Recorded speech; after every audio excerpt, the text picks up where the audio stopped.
గత 2 దశాబ్దాల నుంచి south India super star Rajinikanth domination నడుస్తూనే ఉంది. ఇప్పుడు ఆయన వయసు దాదాపు 74 ఏళ్లు ఉంటుంది. ఇప్పటికీ కూడా ఆయనకు వచ్చే వసూళ్లను నేటి తరం స్టార్ హీరోలు అందలేకపోతున్నారు. రీసెంట్ గా విడుదలైన జైలర్ చిత్రం అందుకు ఉదాహరణ.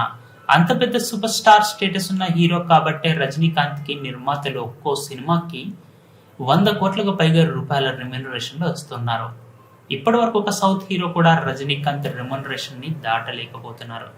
ప్రభాస్, పవన్ కళ్యాణ్లు మరియు రామ్ చరణ్ 100 కోట్ల రెమ్యూనరేషన్ తీసుకునే రేంజ్ కి ఎదిగారు, కానీ రజనీకాంత్ ని క్రాస్ చేయలేకపోతున్నారు.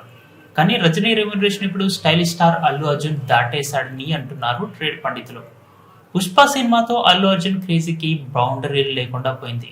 ముఖ్యంగా బాలీవుడ్ మాస్ ప్రాంతాల్లో అల్లు అర్జున్ కి ఖాన్స్ తో సమానమైన క్రేజ్ వచ్చిందంటే ఏ మాత్రం అతిశయోక్తి లేదు.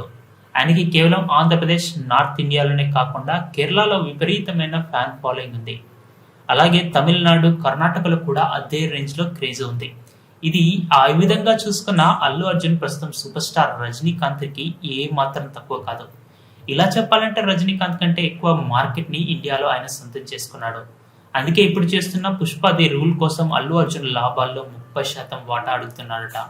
అంటే 150 కోట్లకు పైబాటే అన్నమాట. ఈ విధంగా అల్లు అర్జున్ రేంజ్ రెమ్యూనరేషన్ పరంగా, పాపులారిటీ పరంగా రజనీకాంత్ ని దాటేశాడు అంటూ ట్రేడ్ పండితులు చెప్తున్నారు. పుష్ప ది రూల్ హిట్ అయితే అల్లు అర్జున్ రేంజ్ ని ఇంకాస్త పెంచే అవకాశం ఉంది. ఆ తర్వాత పవర్ స్టార్ పవన్ కళ్యాణ్ ని దాటేసి మరి అల్లు అర్జున్ ఏ రేంజ్ లో ఎదుగుతాడో మనం ఊహించలేమనే చెప్పాలి. శరవేగంగా షూటింగ్ కార్యక్రమాలు పూర్తి చేసుకుంటున్న ఈ చిత్రం వచ్చే ఏడాది ఆగస్టు 15వ తారీఖున విడుదలవ్వచ్చు అని సమాచారం. ఇప్పటికే ఈ సినిమా నుంచి వచ్చిన ఫస్ట్ లుక్ మరియు గ్లిమ్స్ వీడియోకి ఆడియన్స్ నుంచి మంచి రెస్పాన్స్ వస్తోంది.